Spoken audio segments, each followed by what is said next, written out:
Alright. My name is Aiden Norquist. The date is August 23rd, 2016, and the time is 7:06 p.m. We are at St. John's Northwestern Military Academy. I am interviewing Wayne Iverson, who was born June 4th, 1927 in Hillsborough, North Dakota, and served in World War II between 1945 and 1946. Wayne Iverson was a Seaman Second Class in the Navy. This interview is sponsored by the Bell Tower Memorial.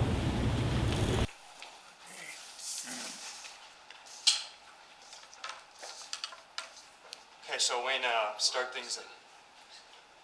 things off, I'm going to ask you, what were you doing before you entered the service? Well, I was going to high school. So how do you think that that change impacted your family and friends, and how do you think they reacted toward your participation in the war? Well, they see my mother didn't want me to go in, for sure. And all your buddies were all in, you know. Everybody wanted to go in the service at that time. I don't know, it's just the way it was. And I couldn't wait until I was 17. Then you would still had to have your parents' permission to go in the service. But I was almost 18 before I went in. But I did only enlist when I was 17. And like I said, they didn't want you to go. The war was still on. There was still a lot of worrying and stuff. And you know, that something might happen to you or something. But it worked out okay. I mean, yeah, it was just something you guys did. All my friends, you know, they all went in the service. It seemed like. So, as you said, you're a teenager still in high school and whatnot. So, how do you think that personally changed you, both mentally and physically? Well, I grew up fast. Yeah, in the Navy, it was a different experience, I tell you. Of course, you learn discipline, which was a good thing, I guess, for all the young kids. And you just, like I say, you just grew up fast, and what else could I say? Well, you became a man. That's about it, I think. So, am I correct in saying that you left for big cities such as Memphis and St. Louis for your training? Did you leave North Dakota to go to big cities for your training? Well, I went to Great Lakes first for 8 weeks basic training, and then to St. Louis, and that was just a short stint there. And we're going to go. I was chosen to go to aviation machinist school or aircraft school, work on aircraft. And that school was in Memphis, Tennessee. But in the meantime, Truman dropped the bomb, and school was out of the question. They don't need any more. They don't need any more mechanics or repair airplanes because there ain't gonna be any more shot down or anymore. You know what I mean? So then all the things changed. Then the thing was that we were sort of rushed right to the West Coast, and we were going to go overseas just to replace the sailors that had 85 points or more, so they could come back, relieve them so they could come back home. And we just went over there, replaced them to what they were doing. And when we got there, I had no idea what we were going to do. When we got to the Philippines, you know, we got ashore, and there we were interviewed. You know, different people interviewed, and they said, well, they asked me what I did, you know. I said, well, I went to high school before I got in the Navy. He said, well, what did you do back home in North Dakota? I said, well, I worked on a farm in the summertime, you know, when out of school. Well, he said, did you ever drive a tractor? I said, yes, I drove a tractor on the farm. And he said, we got a job for you. And it was in a, they call it a coral pit. It'd be the same as the gravel pit here. But they had these dozers and shovels loading up these trucks and stuff to still maintain the roads over there.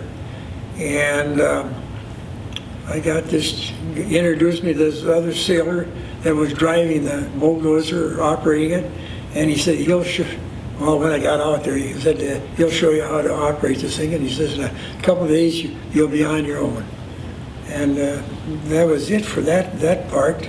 And after that, I was, I was still on a oiler on a shovel, which the guy said, watch the guy, see what he's doing. And he says, maybe you'll be replacing him, because he's almost ready to go home too. And that's just what happened. Pretty soon I was able to run that shovel and pick up this coral and dump it into the trucks and stuff, you know. And when all this project was done, then we kind of got shifted back to the Navy, you know, back on a boat. It really was a landing craft tank, and we were on the beach. Things were all on the beach because some of the engines didn't run and one thing or another, you know. And we're on shore power, so we did have electricity and stuff, but nobody was like a machinist mate or we're all second class, first class seamen and stuff. I think we had one petty officer. He was a quartermaster. He was like the secretary and keep track of everything. And then we had an ensign for a skipper on the thing.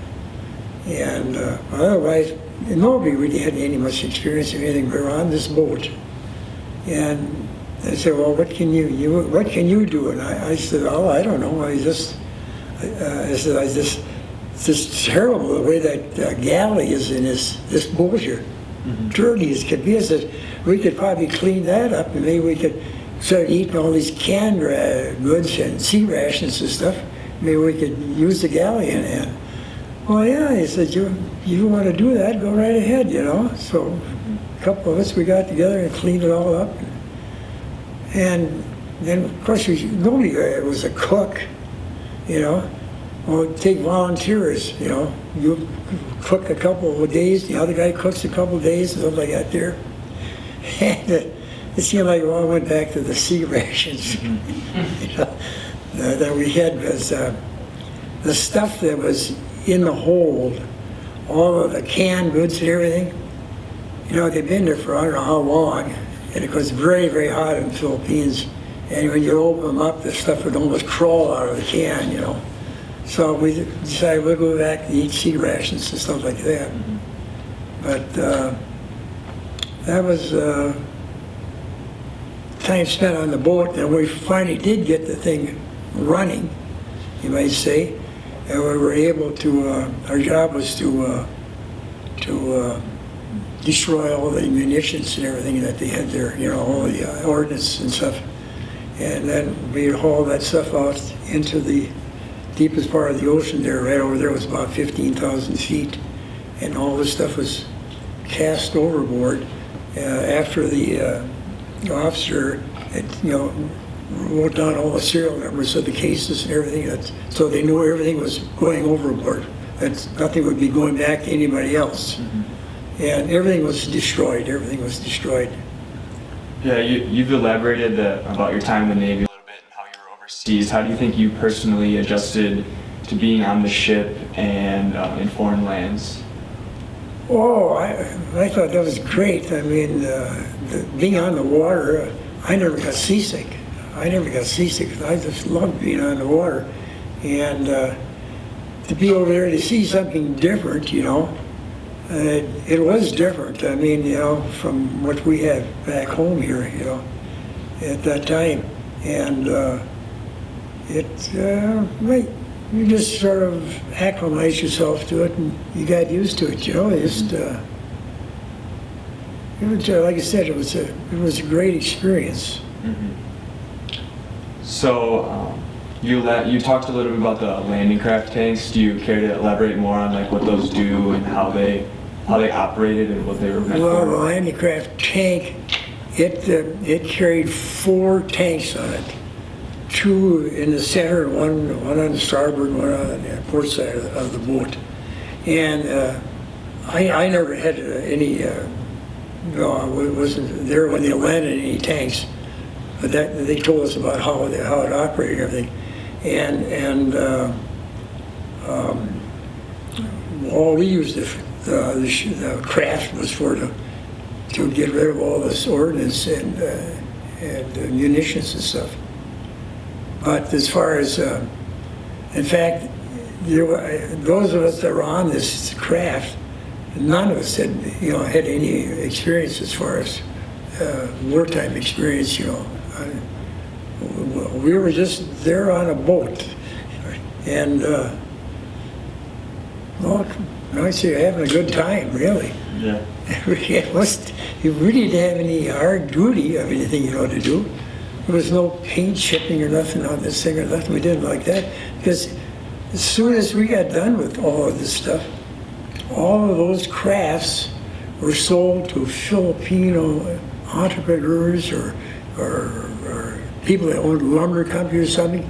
And the particular one that I was on, they were going to use this boat to haul mahogany from Mindanao on up to Manila. Why I don't know, but that's what they used. They sold a lot of those boats to the Filipinos over there, and we kind of showed them how to operate them. The Filipinos, they had their own crews and stuff, and said, well, this is what you do. I remember one time we were showing him how to operate, but we didn't run through the channel. We're going to take the shortcut across and run on top of sandbar. So there he sat, And we said, don't worry about it. When the high tide comes up, it'll float off and you can keep on going. But in the meantime, we got to get back, so can you put us on a boat and it took us back to shore. So, I don't know if they ever got off the sandbar or not, but I imagine they did. Mm-hmm.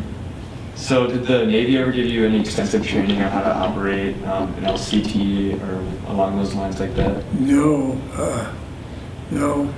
We got over there, we had no training. I got training from this guy that was operating the bulldozer and operating the shovel, and showed you how to do it. You just picked it up from there.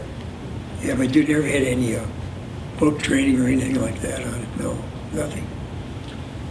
So, LCTs were primarily for loading and unloading equipment, correct? Tanks. Okay. Yeah. You had an LCT. Mm-hmm. That's what we were on, and an LST. The LST was the bigger ship that hauled a lot more tanks than we did. They could only haul 4 tanks on this year. All right. Yeah. So, on your file, and I asked you before, you temporarily were involved with the CBs. What does that entail? Could you elaborate on that? Well, CBs were a construction battalion. Okay.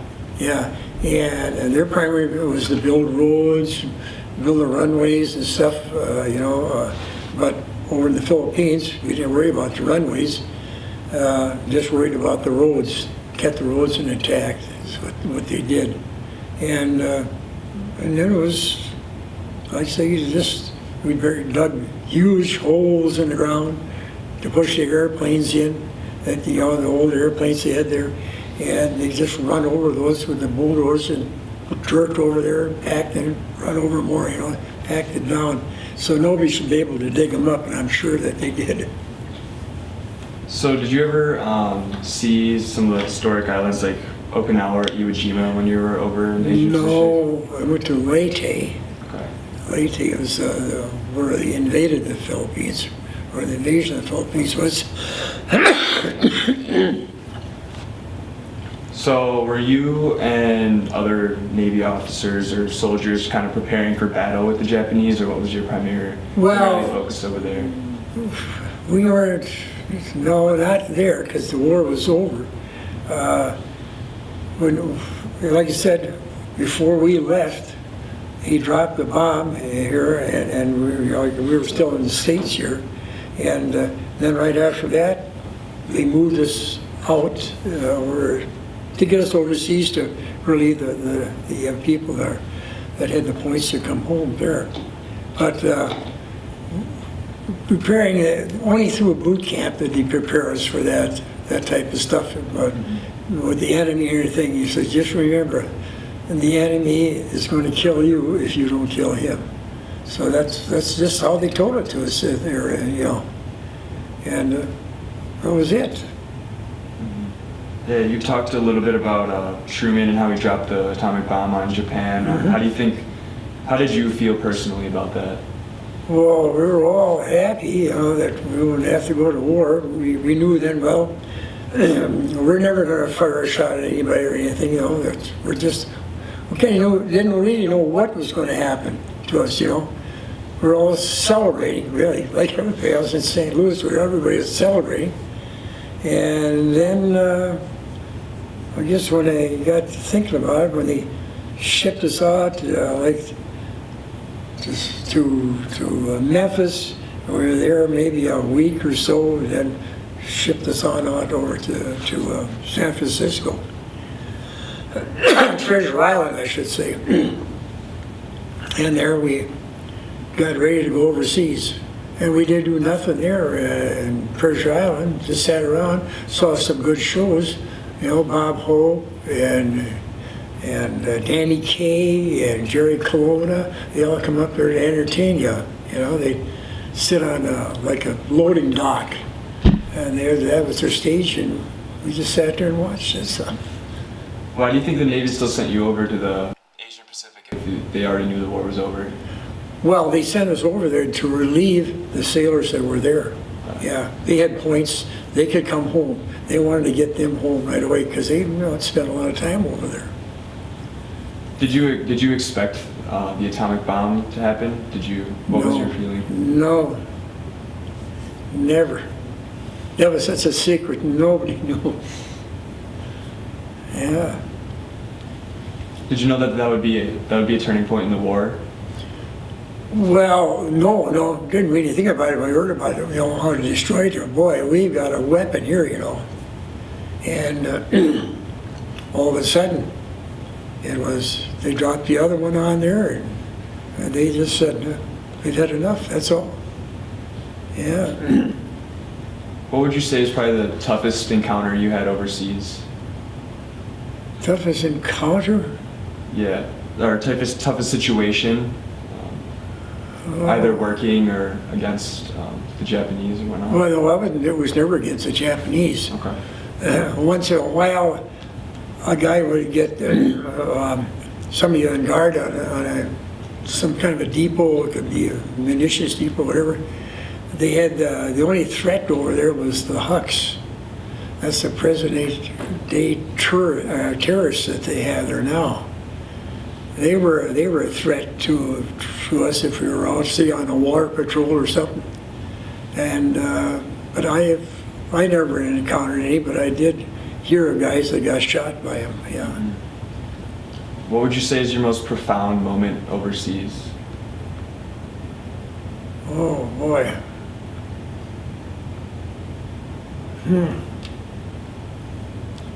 See, well,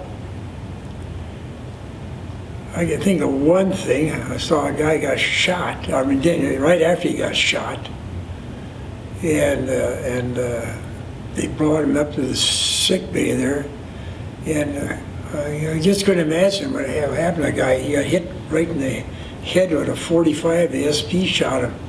He was an escaped. He'd been in a brig or something, or he escaped or something, and that's just the way they did things over there. And I mean, that's just kind of gruesome. I think that's about the first guy I ever saw got shot, like that. And the guy says, we were there, and he says, what was the cause of death, And he said, well, write down unknown.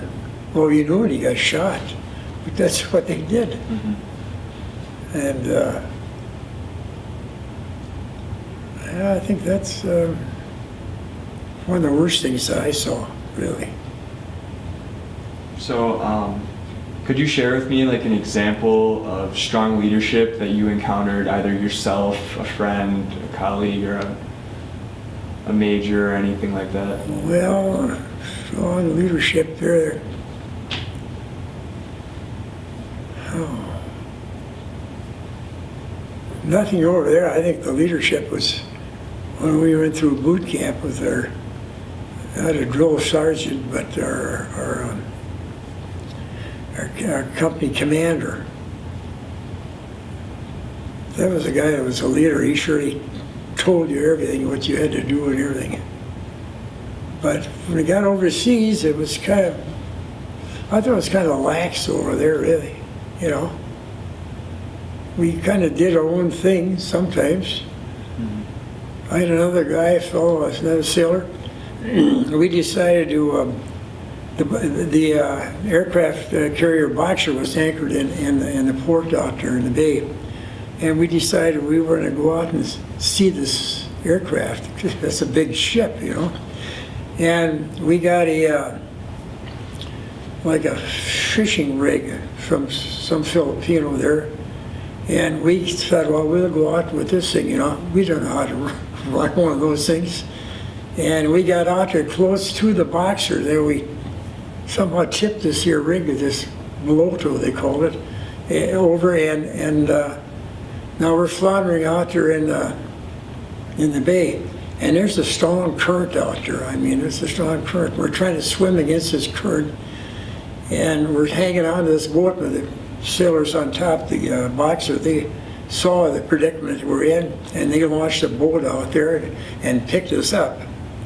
And thank goodness for that, because the reader probably got carried around off to sea, and I wouldn't have been here today if you know, if he hadn't picked us up.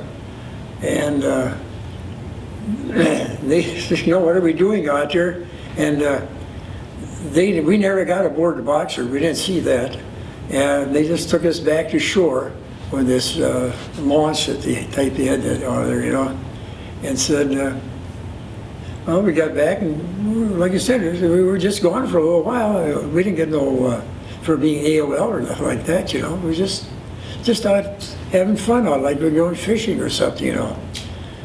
But that was an experience that, when I think back about it, that, boy, it could have been really serious for us, you know.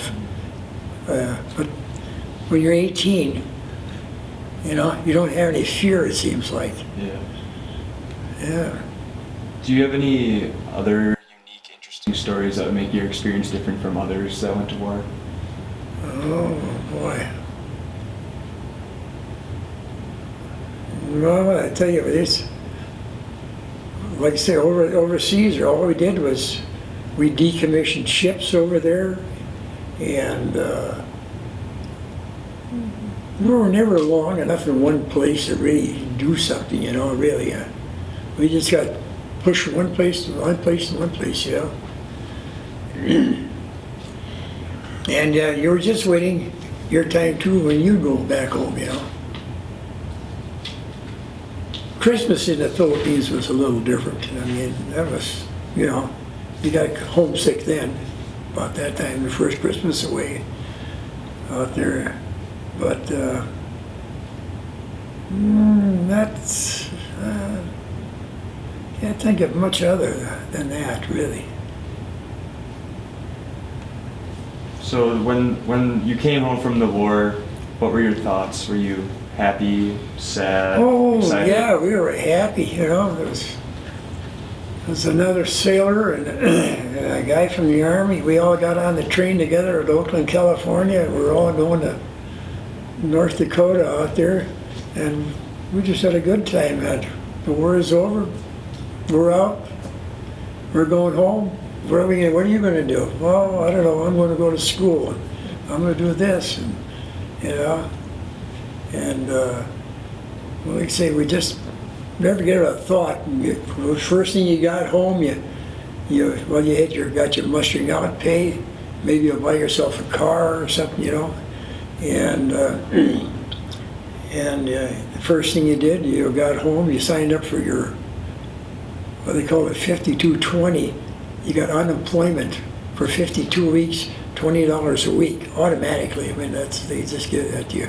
So if you didn't get a job right away, nobody got a job right away, but it was pretty easy to get a job after the war, you know. But like I said, we're just glad to be out, going home. We're going to go on our way and do our own thing, I guess. Did you bring anything unique home from the war? Pictures, memorabilia? Well, I got some pictures here I could show you of. That'd be great. This is probably these pictures here. Well, this is the kind of a boat that this guy and I took. And was going to go out to see the boxer. But these are pictures of the town of Giwan in Samar. And this is how we got in. It was really supposed to be off limits to us, but we did get in there once in a while. But this is the main street, Giwan. This is the main street. There's how the little kids, how they lived there in Giwan. Here's a form of their transportation or whatever. It was the guy with the oxen. And a whole bunch of kids out swimming in the city. And this is another picture of the main street of that town, Giwan. And this is some of the outdoor, I don't tell you a flea market, what you call it, but that they had there. And that was the village square of it. I don't know who the statue is of there. And this is that's part of the village too from the. And then we got now that's the same picture here on there. And this was the cathedral there in Giwan. I wrote on the back here, this is a church in the village. It was built many years ago by the Spaniards. It's pretty nice inside. It was pretty nice inside. Being through the war. And then this is more or less, here's the picture of the substation we were on. We were in dry dock. That was on Manicanny Island. And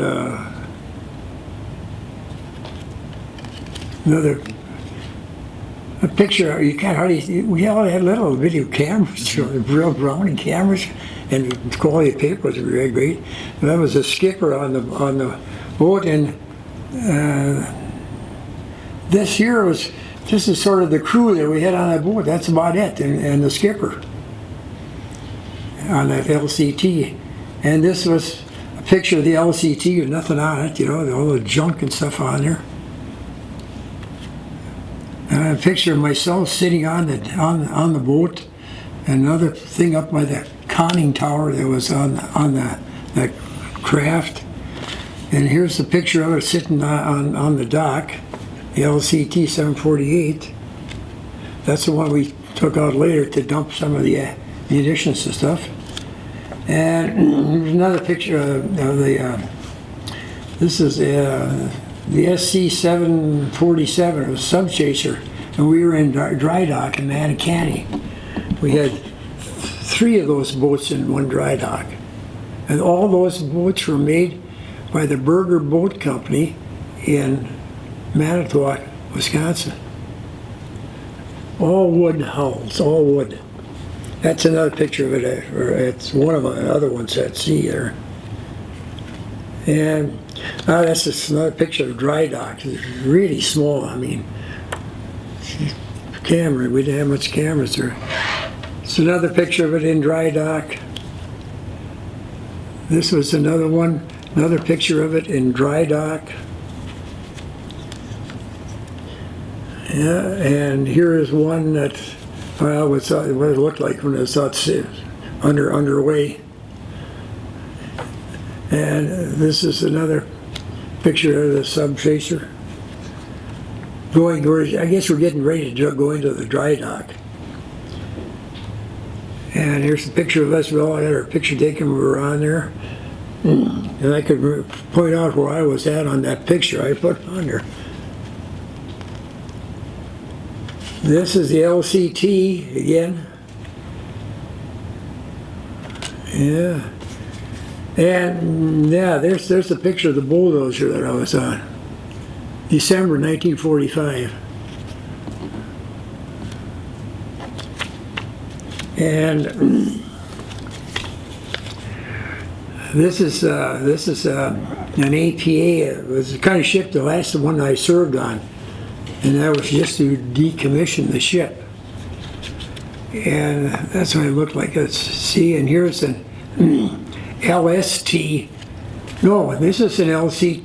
This is an LCT-49, and it looks like they got tanks on board the thing. And oh, this is on Manicanny Island, the shipbuilding base, looking over at Samar. We were on Samar. And I don't know where I got this picture. I got it from somebody, but it's a landing on Leyte. Leyte, and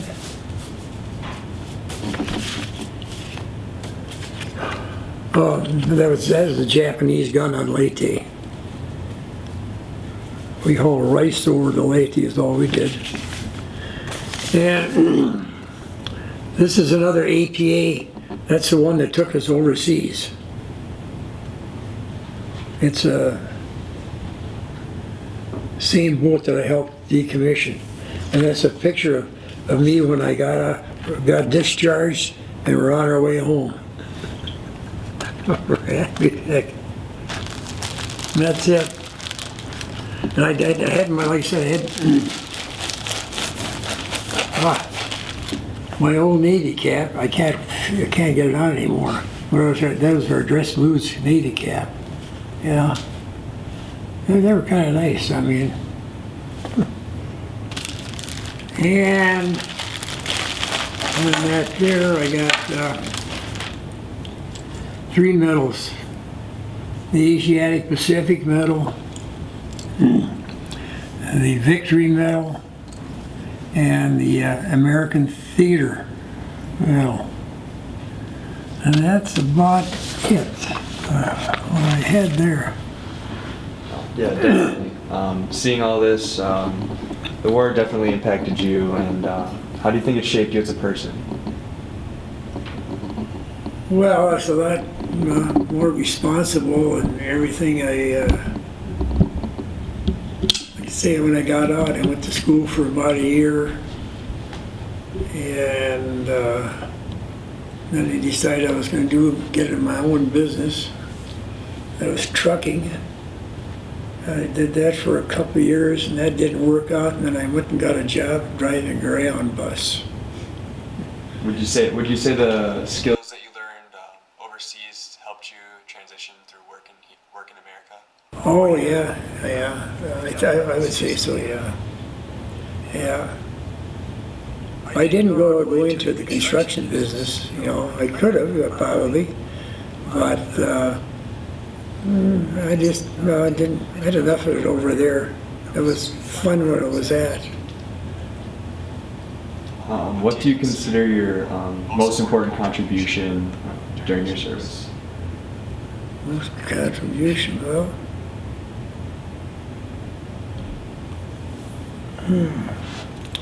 All we did, like I said, we went there to relieve somebody else.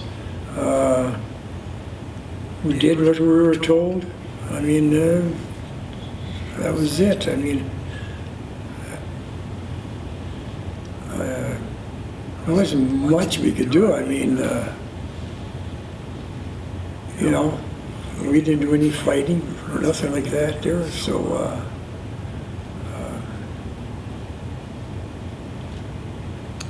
just behaving yourself and staying out of trouble. That's the main thing to do. How do you, what did the war really mean to you, both as a civilian and as a person who enlisted? Well, when I was going to school and stuff, you wanted to get in bad. Every kid, I think, they wanted to get in bad at that time.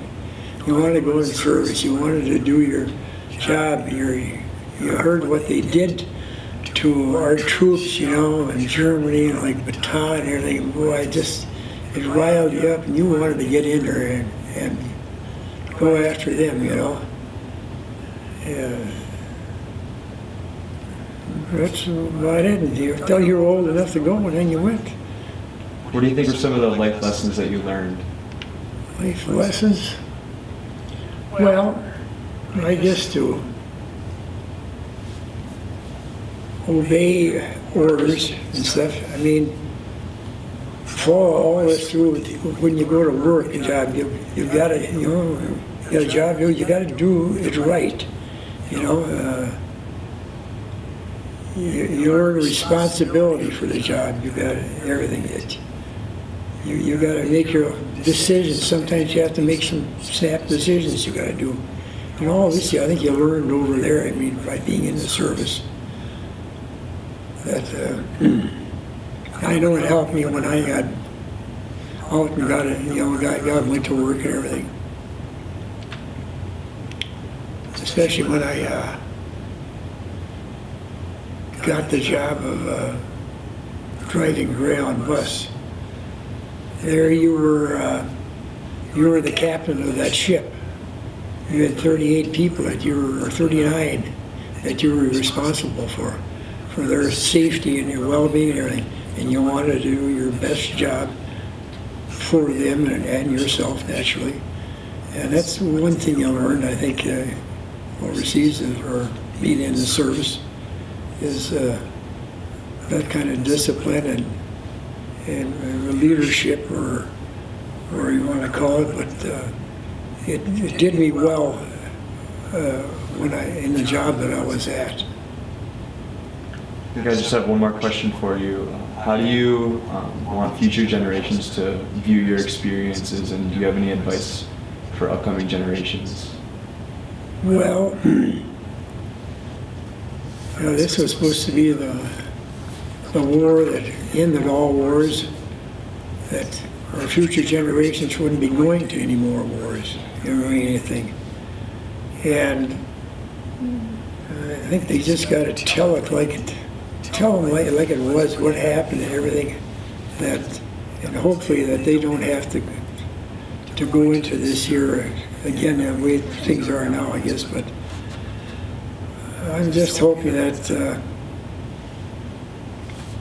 what we did would last, you know, for what the people did. There was a lot of guys that was sacrificed in that war, young guys.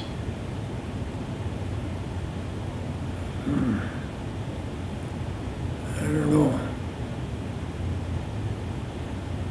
Like I say, I hope none of our future generations has to go. Maybe if they had the training, the military training and stuff, that'd probably be a good thing. But I hope they don't ever have to use it. You know? I think that's about it. I don't know.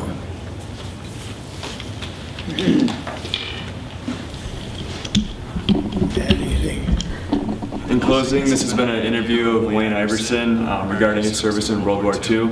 My name is Aiden Norquist. The time is 7:44. Thank you for agreeing to this interview, and most importantly, thank you for your service. Thank you, and Thank you. good luck to you. Thank you.